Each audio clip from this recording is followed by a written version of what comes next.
Kde nastala tá chyba, že voliči jednoducho zostali sedieť doma?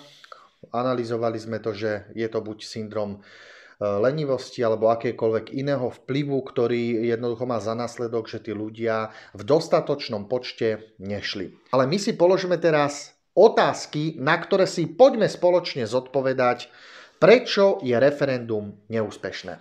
Bol to luxus pre Slovákov? Bola to vizitka zaostalosti, lenivosti, pohodlnosti? Určite na tom vplyv má aj nevzdelanosť, tak aby som povedal negramotnosť a nerozvážnosť v kombinácii, pretože dnešní učitelia vôbec mládež nevychovávajú k tomu, aby ľudia boli oboznámení s verejným životom, s potrebami a hlavne s povinnosťami, pretože ísť voliť a zúčastňovať sa veci verejných je občianska povinnosť a mala by to byť občianska povinnosť a to by malo byť štepované aj do mládeže a dneska ani učitelia nevykonávajú dostatočne veľkú osvetu, čím teda nenapomáhajú tvoriť a vzdelávať budúce generácie. Máme strašne veľa politicky negramotných ľudí a títo ľudia vôbec nechápu základné súvislosti, o čom je politika, ako funguje. Dokonca na východnom Slovensku v niektorých častiach a taktiež aj osadách vôbec ani len nevedeli, že referendum sa koná, čo znamená, že táto nevzdelanosť a nevedomosť jednoducho je tu viditeľná, že vlastne ľudia ani nevedeli, že niečo také sa koná. No tak čo na to povedať? To je jednoducho na zamyslenie, že vlastne čomu sa tí ľudia venujú. Mnohí, ktorí sú v životných situáciách plných zúfalstva, naozaj nevedia, čo majú robiť, vlastne nevedia, ako žiť ďalej, majú každodenné stresy, problémy existenčného vyžitia a samozrejme tým pádom možno ani nerozmýšľajú nad takými vecami, ako je nejaké referendum a tým pádom majú úplne hlavu niekde inde. Veľmi silnú úlohu zohralo blokovanie vlády, ústredných predstaviteľov a prezidentky, ktorá po niekoľkýkrát zmarila referendum už len tým, aký dátum vybrala, už len tým, ako k tomu pristupovala a ona vopred na základe aj čiernej kabaly hydry vedela, čo robí, čo koná, pretože toto je satanské riadenie. Čo je však veľmi, veľmi zaražajúce a smutné, že očkovancov v prípade nanúteného očkovania bolo podstatne viac ako ľudí, ktorým ide o holý život, do existenciu a mali prísť na referendum a tí, ktorí prišli, bolo ich v podstate menej ako tých očkovancov. No tak tento nepomer, milí priatelia, hovorí za všetko, že vlastne človeka nanútili, človek musel ísť niekam, vtedy vystať rady, mrznúť, šparať sa v nose a jednoducho tí ľudia povolili, ohli chrbát a išli. A tu, keď ide o budúcnosť, o ktorej sami sebe rozhodujú, tak v takom hojnom počte ľudia sa nedostavili. Tak teda sa domnievam, že by asi opäť uvítali špáranie sa v nose. Ono Češi mali vždy na to takú dobrú propovídku za socializmu a tí vždy hovorili, že podívejte sa, blbej Slovák. Kde je naša národná hrdosť? Kde je naša suverenita? Kde je tá oddanosť? Že by v krčmách zostala pri nejakom poldeci, že by tam ľudia jednoducho debatovali, vysedávali v kútoch a jednoducho osprostievali v tých krčmových rečiach a tam jednoducho Slováci majú veľké reči a tam dokážu zrejme asi tú pravdu hľadať. Ale tá pravda nevíde cez brány a cez dvere týchto krčiem a potom výsledok je tam, že oni tam radšej zostávajú, vysedávajú, no a na tie volebné miestnosti a na to referendum jednoducho neprišli. Naozaj u tých, ktorí neprišli, to považujem za mimoriadne obrovskú nezodpovednosť. Stratenie jedinečnej príležitosti zmeniť život k lepšiemu. A to jednoducho premárnili. To naozaj Slováci sú tak spokojní so všetkým, tak sa majú dobre, tak jednoducho im nič naozaj nevadí. Aj keby maslo stalo 5 eur, olej 5 eur a ja neviem, základné potraviny proste tak, že kúpite 3 položky a budete platiť 20 eur, to jednoducho Slovákom nebude vadiť. Jednoducho, aj keby ten chleba stál 10 eur, tak si ho Slovák kúpi.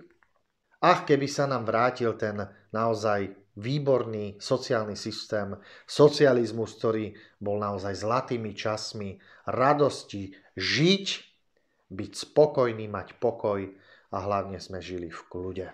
Ono referendum v kombinácii s demonštráciami, ktoré prebiehali rok, dva dozadu, vidíte napríklad ten kvázi pomer a nepomer, pretože je to také porovnanie, taká porovnávacia metóda. Ľudia nechceli chodiť na demonštrácie, tam pár ľudí s vlajočkami boli, ja neviem, 300-500 ľudí z celého Slovenska niekde na námestiach, no a to vlastne sa odzrkadlilo teraz aj vo veciach verejných, kedy už mali tú poslednú možnosť sa rozhodnúť a predchádzali tomu tie demonštrácie, tak aj tu vlastne ako čerešničku na torte nevyužili tí Slováci možnosť ísť na referendum. Všímajte si a pozorujte vyjadrenia Čaputovej. To je jednoducho nehoráznosť. Ona nehovorí, milí Slováci, drahí Slováci. Ona má vo vyjadreniach občania Slovenska. Dobre počujete ten rozdiel?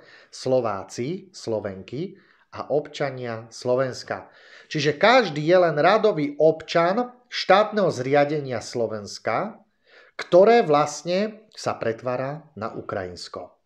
Ono hovorí sa, aký národ, taká vláda a v tomto prípade je to naozaj dvojnásobné potvrdenie. Slováci si zrejme zaslúžia takúto vládu a takúto prezidentku, pretože naozaj im je to jedno a všetko Slovákom vyhovuje.